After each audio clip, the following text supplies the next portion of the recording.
నమస్తే, welcome to it's UTV. నేను Siraj.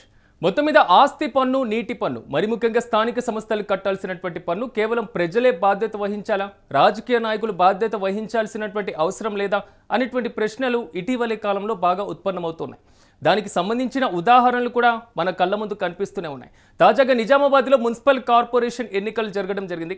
So municipal కార్పొరేషన్లో 19వ డివిజన్లో పోటీ చేస్తున్నటువంటి సెంతమ్మ అనేటువంటి ఒక కీలకమైనటువంటి మహిళ, మరి ముఖ్యంగా చెప్పుకోవాలంటే ఒక రకంగా కాంగ్రెస్ పార్టీకి ప్రాతినిధ్యం వహించడానికి మేయర్ పీఠం కోసం పోటీ పడుతున్నటువంటి మహిళ. ఈమె ఇటీవలే కాలంలో మున్సిపాలిటీ కోసం, మరి ముఖ్యంగా మున్సిపల్ కార్పొరేషన్లో పీఠం అధిష్ఠించడం కోసం, మేయర్ స్థానాన్ని కైవసం చేసుకోవడం కోసం తను పెండింగ్లో ఉన్నటువంటి 8 కోట్ల వరకు ఆస్తి పన్నును కూడా చెల్లించడం జరిగింది. 1 కాదు 2 కాదు, 8 కోట్ల ఆస్తి పన్ను.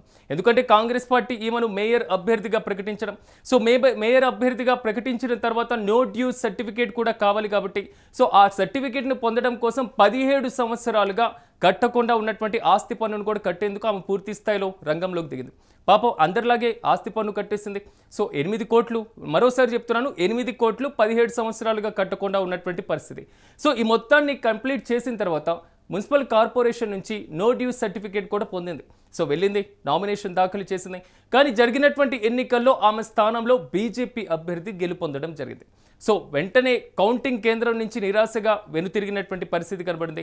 ఇలాంటి సందర్భంలోనే ఒక్కసారి బీజేపీ కూడా ఎన్నికల రణక్షేత్రంలో ముందుకు వెళ్తూ కూడా 17 సంవత్సరాలుగా పెండింగ్లో ఉన్నటువంటి ప్రజల సొమ్మును కట్టకుండా ఉన్నటువంటి ఈమెను గెలిపించి మేయర్ పీఠ మీద కూర్చోబెడతారా, నగర ప్రథమ పౌరురాలుగా ఈమెని మీరు ఎన్నుకుంటారా అనేటువంటిది బలంగా వాదాన్ని కూడా తీసుకువెళ్ళడం జరిగింది.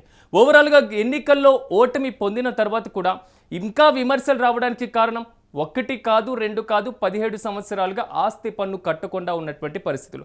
ఇలాంటి సమయంలోనే నాయకులకి ప్రజలకి మధ్య ప్రభుత్వాలు చెల్లించేటువంటి పన్నుల్లో కానివ్వండి, ఇంకా పెండింగ్లో ఉన్నటువంటి బకాయిల్లో కానివ్వండి, ఇలాంటి వ్యత్యాసాలు ఎక్కడైనా కనబడుతున్నాయా అనేటువంటి ప్రశ్నలు కూడా ఉత్పన్నమవుతున్నాయి. కాబట్టి మేయర్ పీఠం కోసం కొట్టినటువంటి పన్ను మాత్రమే కాదు, సామాన్యుల్లాగే ప్రతి సంవత్సరం కూడా ఆస్తి పన్ను, మరి ముఖ్యంగా నీటి పన్ను లాంటి స్థానిక సంస్థలు కట్టాల్సినటువంటి పన్నులను క్రమం తప్పకుండా చెల్లించాలి అని కూడా రాజకీయ విశ్లేషకులు హితవు పలుకుతున్నారు. ఓవరాల్గా నిజామాబాద్లో జరిగినటువంటి ఈ రాజకీయ వైచిత్రం, మరి ముఖ్యంగా ఒక రకంగా చెప్పుకోవాలంటే చిత్ర విచిత్రమైనటువంటి పరిస్థితి పైన మీరేమనుకుంటున్నారో కామెంట్స్ రూపంలో తెలియజేయండి.